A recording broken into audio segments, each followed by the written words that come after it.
주님의 심정을 가진 백부장으로 이 말씀 가지고 함께 나눌 때 큰 은혜 될 줄 믿습니다. 아멘. 여러분, 우리 요즘 이 사회를 보면 책임질 사람이 없다고 말을 합니다. 가정에서도, 직장에서도, 나라에서도 누군가가 앞에서 떡 보태줄 필요할 때 다들 한 발짝 뒤로 물러서고 많은 경우를 봅니다. 그러나 오늘 본문의 말씀에 보면 놀랍게도 책임을 남에게 떠넘기지 아니하고 한 사람의 생명을 위해서 모든 책임을 자기 어깨에 짊어지는 그런 사람이 등장합니다. 그는 신앙인도 아니었습니다. 유대인도 아니고 심지어 예수님의 제자도 아니었습니다. 그는 로마 백부장이었습니다. 예수님은 그를 보시고 이스라엘 중에서도 이런 믿음을 본 적이 없다. 너무 감동하셨어요. 오늘 믿음이 없는 이 시대 속에서 어떻게 예수님을 감동시킬 수 있을까? 그 비밀이 무엇일까? 우리 한번 말씀 속에서 함께 나누려고 합니다. 여러분, 예수님이 백부장의 믿음을 보시고 왜 감동하셨는지 그 교훈이 우리 삶에 마치 얻어맞은 충격처럼 충격이 되기를, 그래서 내 삶에 뭔가 변화를 가져오는 그런 축복이 있기를 기대해 봅니다. 여러분, 당시 백부장은요, 로마 군대의 하급 장교입니다. 약 100명의 부하를 거느리는 책임자입니다. 그런데요, 이 사람의 역할은 단순히 군사 지휘관, 군인 지휘관이 아니었습니다.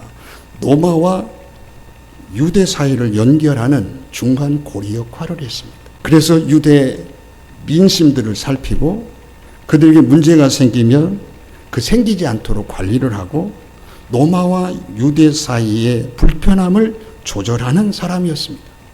말하자면 권력과 민심 사이에 중간에 서 있는 중매 역할을 했습니다. 여러분, 백부장은 오늘 본문에 어떻게 등장합니까? 그는 이름도 없어요. 가문도 없어요. 그의 아내나 자식의 이야기도 없습니다. 단 한 가지가 있습니다. 뭐냐? 자기 하인 한 명이 병들어 죽었다는 거예요. 그 이유를 가지고 그 종을 살려보겠다고 예수님께 나오는 그런 사람으로 등장합니다. 여러분, 이 백부장의 행동은 그저 좋은 주인 정도가 아닙니다. 사실 그가 예수님께 나가기까지는 많은 장애가 있어요. 여러분, 그는 하인을 위해서 나왔어요. 여러분, 당시 종, 하인, 노예, 만약에 문제가 되면 버리면 됩니다. 당시 기준으로는 죽거나 말거나 상관할 이유가 없어요. 그런데 이 백부장이는 그 종 하나 살려보겠다고 자기 체면, 시간, 위험 다 감수하고 예수님께 가는 거예요. 여러분, 로마 입장에서 보면 예수님은 그 당시 위험인물 1호입니다. 군중들을 몰고 다니고 민심을 흔드는 사람입니다. 그런데 그런 예수님께 로마 장교가 찾아가서 고개를 숙이고 도움을 요청한다는 사실입니다. 만약 그런 사실이 위에 있는 상관들에게 알게 된다든가 로마 황제에게 알게 되면 어떻게 되겠습니까? 그의 충성심에 문제가 있는 행동으로 보일 것입니다. 그런 자기 자리, 자기 커리어, 자기 미래를 위험에 빠뜨리는 선택입니다.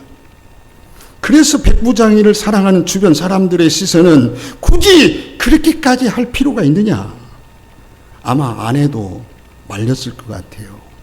아니, 종 하나 때문에 그 종 하나 살리겠다고 당신 직접 거기까지 나서야 될 이유가 뭐냐?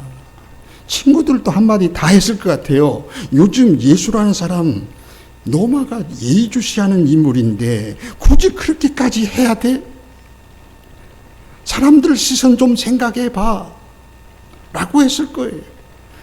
군인 부하들도 이웃들도 주변 사람들 눈길도 다 부담되는 그런 상황이었을 겁니다. 그런데도 여러분, 그는 예수님께 나아갔어요.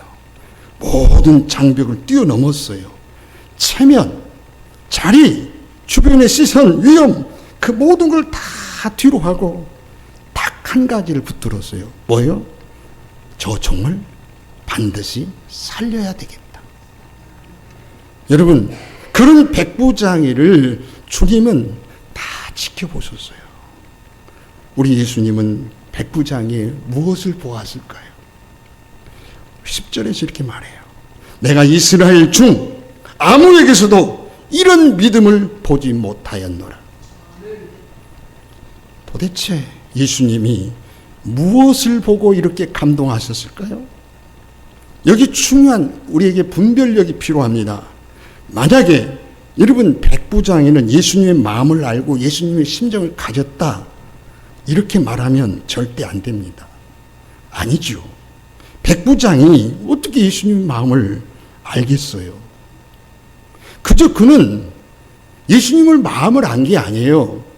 종 하나 살리고 싶은 마음이 있었을 뿐이에요.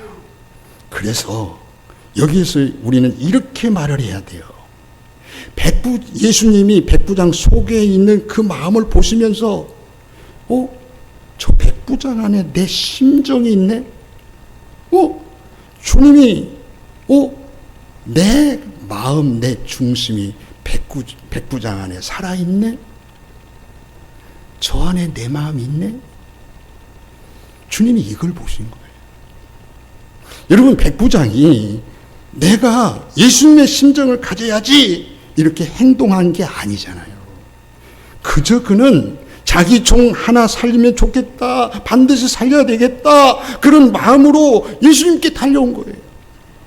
그런데 예수님 편에서 딱 보니까 저 사람 안에 한 영혼을 살리는 뜨거운 마음이 있구나. 저 사람 안에 내 마음이 있구나. 주님이 그걸 발견하신 거예요. 그러니 주님이 감동할 수밖에 없는 거예요. 그것을 보신 거예요. 여러분, 예수님이 그 마음을 뭘로 봤어요? 믿음으로 여기시고 크게 칭찬하시고 내 믿음대로 될지어다 기적을 베푸신 거예요. 사랑하는 우리 성도 여러분, 예수님이 무엇에 감동한 줄 아세요? 여러분들에게 지금 예수님이 무엇을 보고 감동하실까요? 바로 예수님의 심장을 닮은 마음을 보고 감동하시는 거예요. 한 영을 살리기 위해서 자기를 내려놓는 그런 마음, 그걸 보고 감동하시는 거예요. 그럼 여러분, 그런 백부장의 행동 좀 구체적으로 한번 몇 가지를 살펴볼게요. 첫 번째, 백부장이는요, 세상 방법으로 안 되는 일이 있다는 것을 삶에서 경험했어요. 자, 백부장 정도 되면 돈도 있었을 것이고 권력도 있고 주변에 많은 사람들도 있었을 거 아니에요. 자기 하인의 일로 세상으로 안 되는 일이 분명히 있다는 것을 그건 깨달은 거예요. 왜? 그가 모든 수단을 다 써봤단 말이에요. 의사에도 데려가 보고 약도 써보고 할 수 있는 인맥들을 다 동원해서 나름대로는 해봤어요. 그런데 안 되니까 인간의 힘으로 할 수 없는 일이 많다는 것을 그가 경험적으로 느끼고 예수님을 찾은 거예요. 여러분, 우리도 돈으로 안 되는 문제가 있다는 걸 알아야 돼요.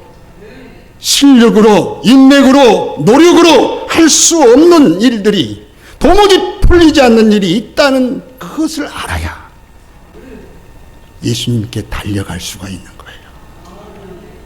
여러분, 가족의 구원 문제, 깊은 상처의 문제, 어떤 중독으로 그걸 해결하지 못하는 문제, 무너진 관계, 자녀의 방황, 죽음, 질병의 한계. 여러분, 의사도요, 사람을 살리지만 자기는 죽잖아요. 그의 능력이 한계가 있기 때문이잖아요. 사랑하는 우리 성도 여러분, 세상으로 안 되는 일이 분명히 있습니다. 돈으로 안 되는 일이 분명히 있습니다. 이 사실을 인정하는 것이 믿음의 출발점이다. 두 번째 보면 백부장이를 움직이는 것이 무엇이었을까요? 백부장이의 마음을 움직인 건 뭐예요? 복음이었어요. 여러분, 백부장이는 예수님께로 움직이게 한 것은 정치도 아닙니다. 이해관계도 아니었어요. 복음이었어요. 백부장이 그가, 로마 장교인 그가 신민 민족의 한 사람인 예수님께 직접 찾아온다는 것은 그 시대 사고방식으로는 절대 자연스러운 일이 아니잖아요. 그런데 그가 예수님께 왔단 말입니다. 왜 왔을까요? 누군가가 그에게 이런 얘기 들려준 거예요. 야, 예수님께 가면 산대. 예수님께 가면 병 고친대. 예수님은 귀신도 내쫓고 죽은다도 살린대. 복음의 소식을 누군가가 전해주었고 그 소식을 들었기 때문입니다. 여러분, 복음이 무엇입니까?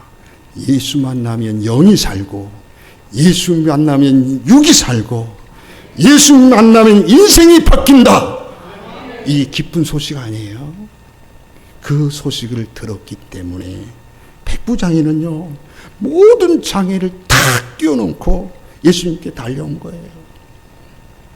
여러분들이 오늘 이 자리에 앉아있는 이유가 뭘까요? 누군가가 예수님의 심정으로 여러분에게 복음을 전해 주었기 때문에 여러분의 영이 지금 살아서 예수님을 믿게 되고 하나님의 자녀가 되고 예배 자리에 나온 줄로 믿습니다. 그런 의미에서 우리는요, 복음의 빚진 자들 아닙니까? 누군가가 백부장의 역할을 했기 때문에 내가 오늘 여기 앉아 있는 거예요.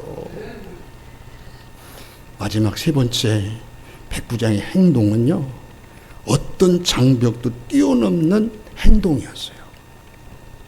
그 앞에는 수많은 장벽이 있어요.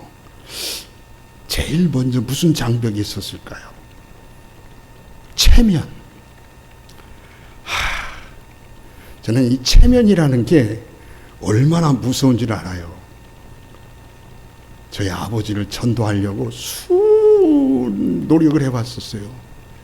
그런데 아버지가 이해는 간대요. 가고 싶으면 한대요. 근데 동네 어른들 체면 때문에 못 가는 거예요. 그 체면을 깨트리는데 수십 년이 걸렸어요.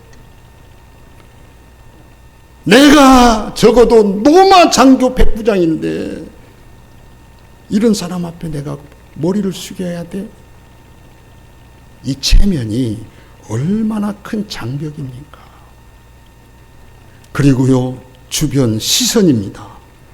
여러분, 요즘 예수라는 사람이 로마가 주시하는 인물인데 거기 가서 고개를 숙인다가 오해를 받게 되지 않을까?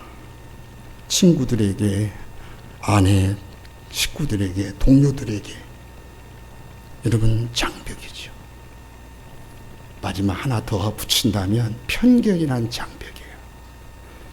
저 사람 유대인이고 나는 로마 사람인데, 저 사람은 다른 민족이고 다른 종교까지 있고 다른 배경의 사람 가지고 있는데, 이런 여러분 장벽, 오늘날에도 똑같아요. 나랑 수준이 다른데, 저 사람은 나랑 안 맞은데, 저 사람은 알아서 살겠지. 여러분, 그런데 백부장이는 이런 모든 장벽을 다 뛰어넘었어요. 무엇 때문에? 생명을 살려야 된다는 그 심정 때문에. 백부장에게는 그런 심정을 가졌단 말이죠. 예수님은 바로 그런 백부장의 심정을 보시고 막 감동을 한 거예요. 감동을 하시고. 바로 예수님이 이런 모든 장벽을 뛰어넘어 봤기 때문입니다. 예수님이 어떤 행동으로 하늘 보좌를 버리시고 하나님과 동등됨을 취할 것으로 여기지 아니하시고 종의 형체를 가지고 사람의 모양을 가지고 이 땅에 오셔서 십자가에 죽기까지 복종하신 주님이신 줄 믿습니다. 그래서 주님이요, 백부장의 심정을 보시면서 야, 저 안에 내 심정이 있네.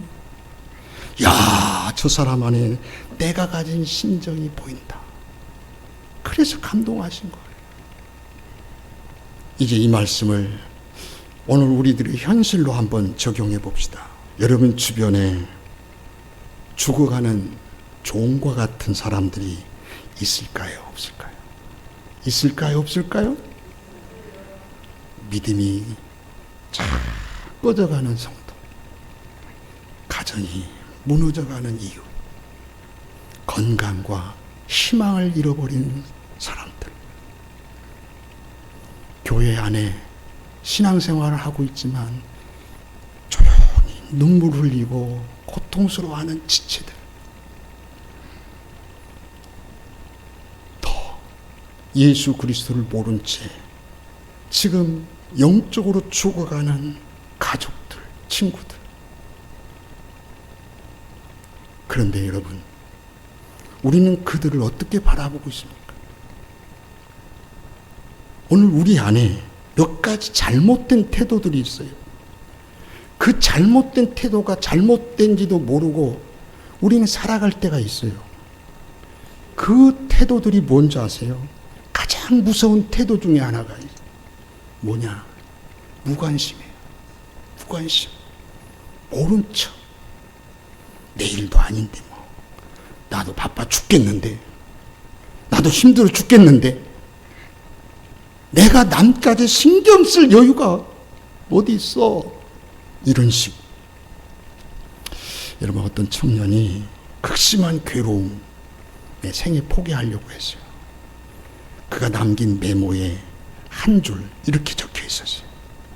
단 한 사람이라도 나에게 너 괜찮니? 한 번이라도 물어봤다면 나는 살고 싶었을 것이다. 여러분, 그의 문제는 미움이 아닙니다. 아무도 관심을 주지 않았다는 사실입니다. 이런 작은 관심이 생명을 살릴 수가 있고, 작은 무관심이 영혼을 무너뜨릴 수가 있는 거예요. 여러분, 무관심은 생명을 위협합니다. 공동체를 무너뜨립니다. 가정을 병들게 합니다. 영혼을 죽이는 거예요. 그래서 여러분, 하나님 앞에서는 심판의 근거가 되는 거예요. 조용하지만 무서운 죄가 되는 거예요. 지금 이 사회가 왜 병들어가고 있습니까? 무관심의 죄가 무섭게 독버섯처럼 퍼져가고 있기 때문입니다.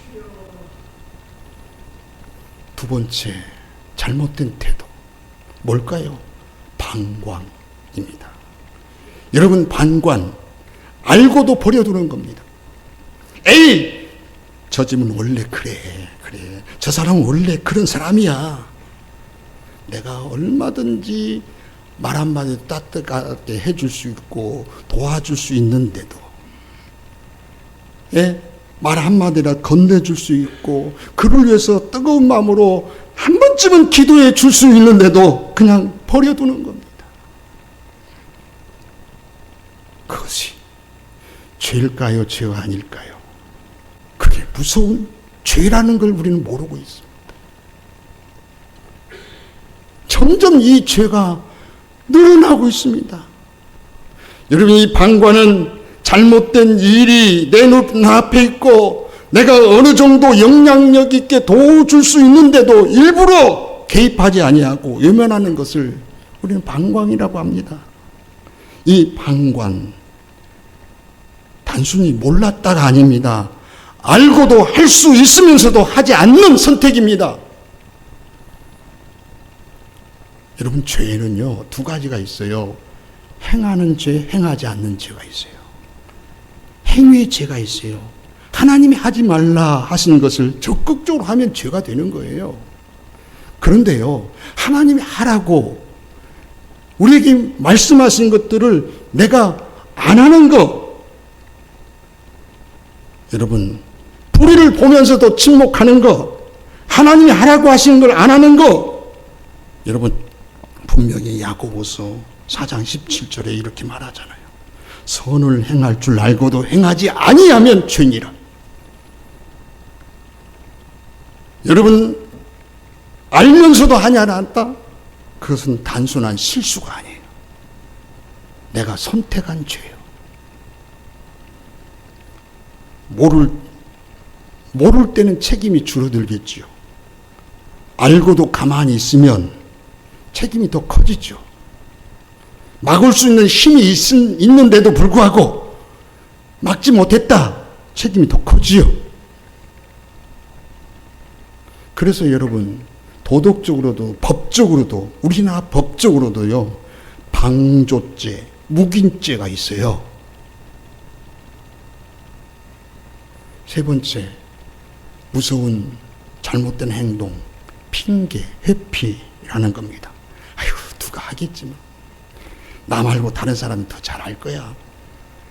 지금 때가 아니야. 나중에 하지 뭐. 이런 것들. 이런 게 세상 사람들의 이야기가 아니에요. 우리들 이야기예요. 저와 여러분의 이야기 아니에요?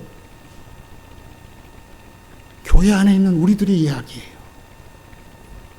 이런 마음을 어떻게 하면 이길 수 있느냐 하는 거잖아요.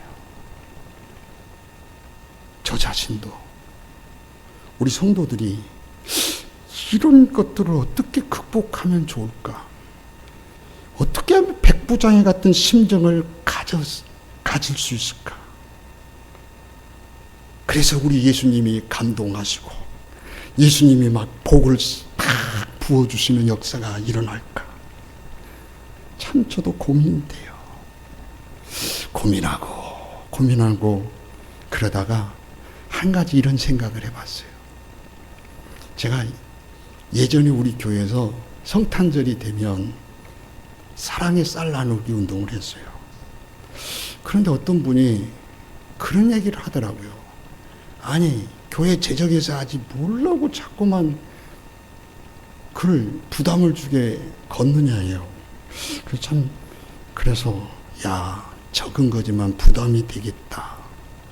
그래서 잠시 중단이 됐던 적이 있어요. 그래서 부담이 되지 않으면서 이런 무관심, 방광, 핑계, 회피 이런 죄를 이겨낼 수 있는 뭐 이벤트가 없을까 고민을 하게 됐어요. 그러면서 한 가지, 이게 방법일 수 있을지 아닐지는 잘 모르겠어요. 한 가지 제가 제안을 해보려고 해요. 지금까지 우리 교회는 점심 식사를 돈 받고 점심 식사 제공한 적은 한 번도 없잖아요. 여러분 다 공짜로 드셨잖아요. 다 공짜 다 잘 드셨잖아요. 저희 교회처럼 그리고 주일날 맛있게 참 이렇게 하는데도 보기 드물어요. 그러죠? 참 정성과 이렇게 애써서 하시는데 다음 주일만큼은 공짜가 아니라 돈을 내고 사 먹어보자.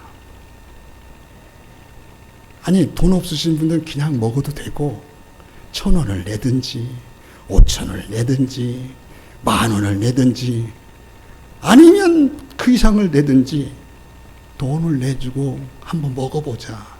그래서 그 돈이 헌금함에 모아지면 그 돈 가지고 뭔가 우리 이웃들에게 사랑을 한번 나눠보자.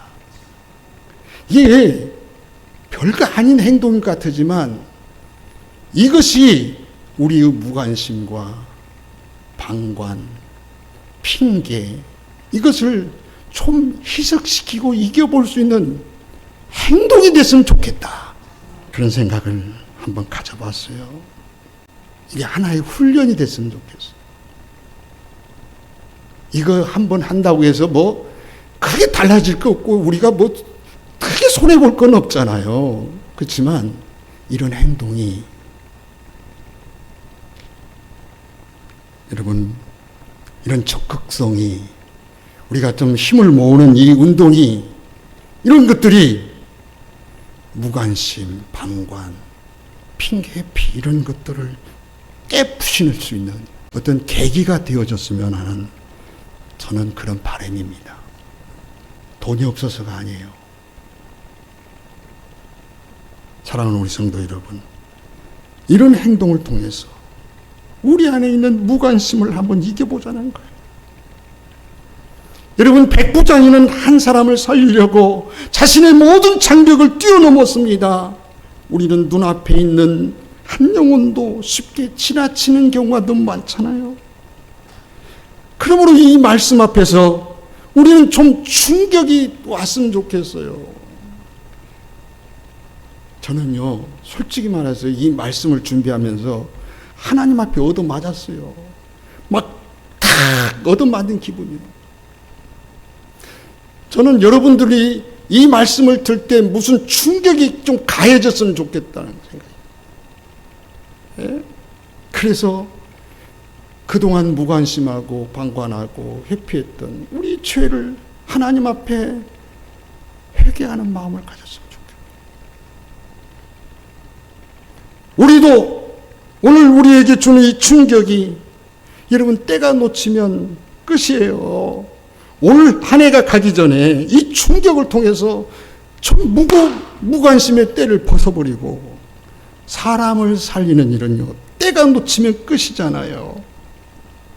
죽어가는 종 지금 도와야 되죠. 지금 필요한 거예요. 아이고, 나중에 가서 하지 뭐. 상황이 좀 좋아지면 하지.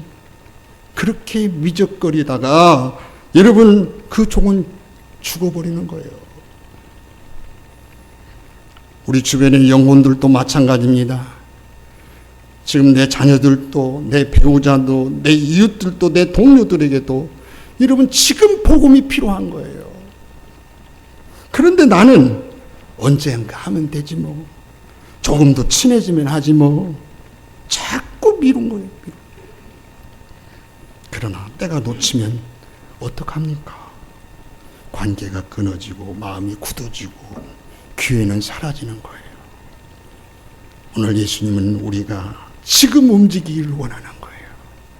지금 예수님의 심정으로 주변을 바라보는 저와 여러분들이 되십시다. 할렐루야. 오늘 우리를 향한 주님의 주시는 충격의 교훈이 뭘까요? 네가 바로 백부장이야. 네가 백부장이가 돼야 돼. 네가 백부장이야. 그 말이에요. 한번 따라서 합시다. 나는 세움교회 백부장이다. 여러분의 가정의 백부장이고, 여러분 직장의 백부장들이고, 좀 이런 마음으로 이 말씀을 좀 받았으면 좋겠어요. 내 주변에 죽어가는 종과 같은 사람들이 있다면 내가 그런 사람들을 위해서 예수님께 나아가겠습니다. 내 주변에 영적으로 쓰러진 사람들이 있다면 내가 그런 사람들을 위해서 하나님 앞에 기도로 나아가겠습니다. 내 가족 중에, 내 이웃 중에, 내 동료 중에 아직 예수를 모르고 있는 이 있다면 내가 그런 사람들을 예수님께 데려오겠습니다. 오늘 우리 예수님은 우리 교회 성도 한 사람 한 사람 그런 사람들을 보시고 이런 말씀을 했으면 좋겠어요. 야, 내가 이 교회 중에, 이 많은 교회 중에 이만한 믿음을 본 적이 없다. 내 심정을 가진 사람이 세움교회 안에 있네. 막 이렇게 여러분들을 보시고 너무 흥분하실 정도로 감동하셨으면 좋겠어요.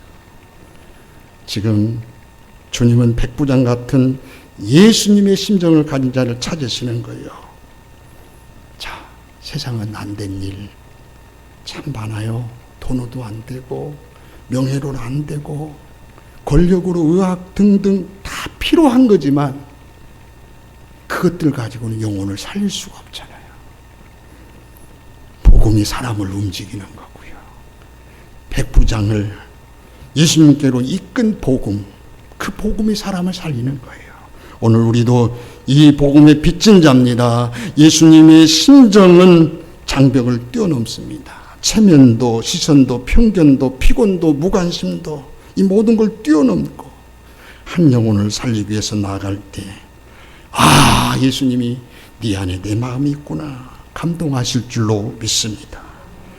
내가 우리 교회 백부장이라는 이런 믿음을 가지고 예수님의 심정을 품고 다시 한번 올 한 해가 가기 전에 한 영혼을 향한 여러분의 바쁜 움직임이 있어지기를 주님의 이름으로 축원합니다.